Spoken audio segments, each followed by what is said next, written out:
গায়েব হয়ে যাচ্ছে আস্ত কন্টেইনার, তাও আবার পণ্য বোঝাই।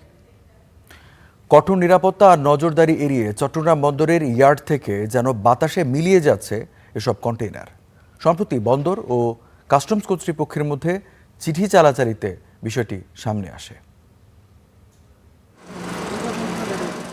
গেল বছরের শুরুতে কাস্টমসের নিলামে ৮৫ লাখ টাকা দর হাঁকিয়ে ২৭ টন ইন্ডিগো ফেব্রিক্সের ৪৭৮টি রোল কিনেন শাহ আমানত ট্রেডিংয়ের মালিক সেলিম রেজা।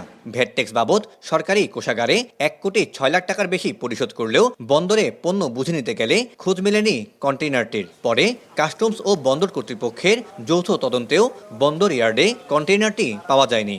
যখন আমাকে টাকা জমা দেওয়ার জন্য চিঠি ইস্যু করা হয়েছে, আমি টাকা জমা দিছি। টাকা জমা দিয়ে বন্দরের চার্জ সব জমা দেওয়ার পর যখন আমরা মাল ডেলিভারির জন্য গেছি, তখন ওনারা আর আমাদেরকে কন্টেনার দিতে পারেনি। একইভাবে গেল বছরের ৩১ মে প্রায় ৪১ লাখ টাকার প্রায় ১১ টন ওজনের ৪৫৬ রোল ফেব্রিক্স কিনেন তপন সিংহ। কিন্তু জুলাইয়ের ৭ তারিখ পণ্য নিতে গেলে তিনিও পাননি কন্টেইনারটি। গাড়ি প্রবেশ করালাম ডেলিভারির জন্য, ওরা কন্টেইনার কিপ ডাউন করতে পারতেছে না। তো জিজ্ঞেস করে কোথাও আছে, কোথাও মিসিং হচ্ছে, আপনার ওয়েট করেন। সারাদিন ওয়েট করার পর রাতে 10টার সময় আমাদের ক্লিয়ারেন্স দিলে আমাদের ইয়ার্ডে এই কন্টেইনারটি নাই। স্টার নিউজের হাতে আসা কাস্টমসের তথ্য বলছে ২০২১ থেকে ২৪ পর্যন্ত চোরাচালান ও রাজস্ব ফাঁকি সন্দেহে কাস্টমসের জব্দ করা ২৫০টি কন্টেইনারের কোনো হদিশ দিতে পারছে না বন্দর কর্তৃপক্ষ। গেল ৯ মাসে এ বিষয়ে 4 বার চিঠি দিলেও সাড়া পায়নি চট্টগ্রাম কাস্টমস।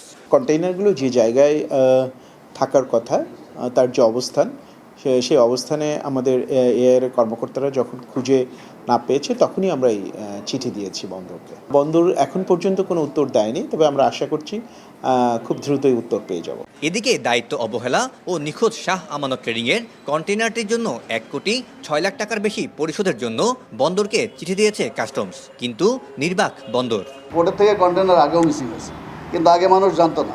আমাদের দেশে ম্যানুয়াল যেগুলো হয়, ম্যানুয়ালের কারণে ডকুমেন্ট কপি করে, ফরজারি করে, কাউন্টারফেট করে, এবং এটা একটা সিন্ডিকেট কাজ করে। এই সিন্ডিকেটের ভিতরে অনেক সংশ্লিষ্টতা আছে। সেই সিন্ডিকেটটাও আমরা তদন্ত করেছি, আমরা বিভিন্ন সংস্থার হেল্প নিয়েছি। এদিকে গেল বছরের অক্টোবর ও এই বছরের মার্চে 2টি পণ্যভর্তি কন্টেইনার ভুয়া কাগজপত্র জমা দিয়ে বন্দর থেকে বের করে নেওয়ার অভিযোগ আছে, যার মধ্যে গত বছরের কন্টেইনারটি পুলিশ উদ্ধার করলেও তাতে পণ্য পাওয়া যায়নি।